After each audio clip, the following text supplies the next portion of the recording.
Hello good morning अनि welcome back my new YouTube blog है। अनि के छ साथीहरू, सन्चै हुनुहुन्छ अनि आरामै त हुनुहुन्छ नि है। आज चाहिँ सब्जी तरकारीको लागि होइन मार्केट गएको है साथीहरू।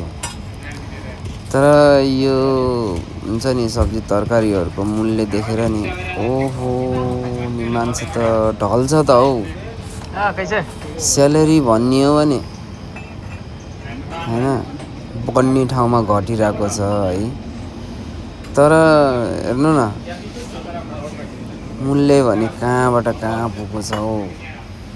हेर्नु है, एउटा तिते करेलालाई हेर्नु 15 दिराम छ के है। 15 दिरामको तिते करेला भनेको कति भयो, 15 चौको 60 भनेको 600-700 पर्छ। ल भिन्डी हेर्नु त्यस्तै 9 ग्राम छ है। यो खिरा हेर्नु अनि 5 ग्राम छ, 5 चौको 20, 200 रुपियाँ किलो। यो टमाटर हेर्नु न, टमाटर ओहो टमाटर त झन् हेर्नु न यस्तो छ नि महँगो। ओहो 9.5 ग्रामको टमाटर के हेर्नु न। सकिन्छ खान? सकिन्न, गाह्रो छ हो साथीहरू, गाह्रो छ। हेर्नु आलु, आलुको मूल्य हेर्नु न 7 ग्राम, 300 रुपियाँ किलो। झन्डै 300 रुपियाँ किलो आलु खान सकिन्छ साथीहरू। ल हेर्नु यसै त आलु पनि झन्डै कति भन्छ यसलाई 400-150 रुपियाँ किलो भइसक्यो। ल हेर्नु अब यस्तो कुराहरू मूल्य देखाउँदाखेरि त मान्छे फेन्ट भएरै ढल्छ क्या। हेर्नु साथीहरू, अझ नेपालको पैसामा कन्भर्ट गर्यो भने नि गाह्रो पर्छ, गाह्रो। नेपालमा पाइने यो इस्कुस हेर्नु न, इस्कुस क्या 19 रुपियाँ किलो भएको छ। ए भगवान्, झन्डै 1000 रुपियाँ किलो भन्दा नि हुन्छ क्या। हेर्नु लौका, हेर्नु लौका 4 ग्राम छ 1 किलोको, 4 चौको 16 भनेको 170 रुपियाँ किलो, 80 रुपियाँ किलो भनौँ क्या।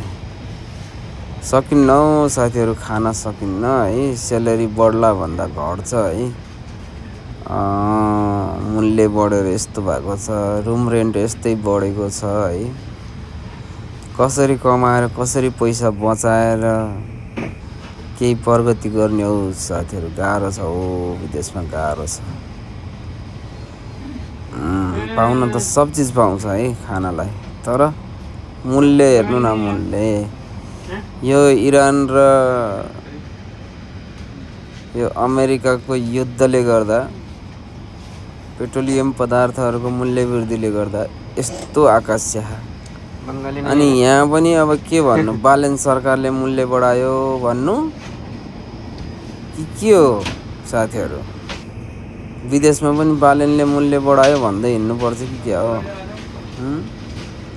मूल्य हेर्नु साथीहरू, आलु है हाम्रो बाटोमा फालिन्छ क्या, उहिएर झर्छ क्या यो आलुहरू। के गर्नु साथीहरू। ल हेर्नु यो आँप 9 रुपियाँ किलो भनेको 370 रुपियाँ किलो पर्छ क्या साथीहरू। ल हेर्नु क्याप्सिकम 14 रुपियाँ, 14 दिराम छ क्या। 14 दिराम भनेको हेर्नुहोस् लगभग 600 रुपियाँ 700 रुपियाँ किलो भयो क्या। ल हेर्नु ब्रोकौली 18 दिराम छ।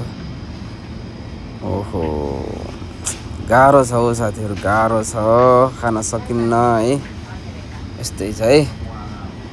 ल त साथीहरू, अहिलेलाई चाहिँ छुट्यो। तपाईँहरूलाई यसो विदेशतिरको पनि मूल्य वृद्धि देखाइदिएको है साथीहरू। कस्तो लाग्यो भिडियो होइन, लाइक कमेन्ट गर्नु होला। अनि मेरो च्यानललाई सब्सक्राइब गर्नुभएको छैन भने सब्सक्राइब गर्नु होला साथीहरू। यस्तै नयाँ भिडियोहरू चाहिँ अपलोड गर्दै जानेछु है। हस्त नमस्ते, बाई बाई।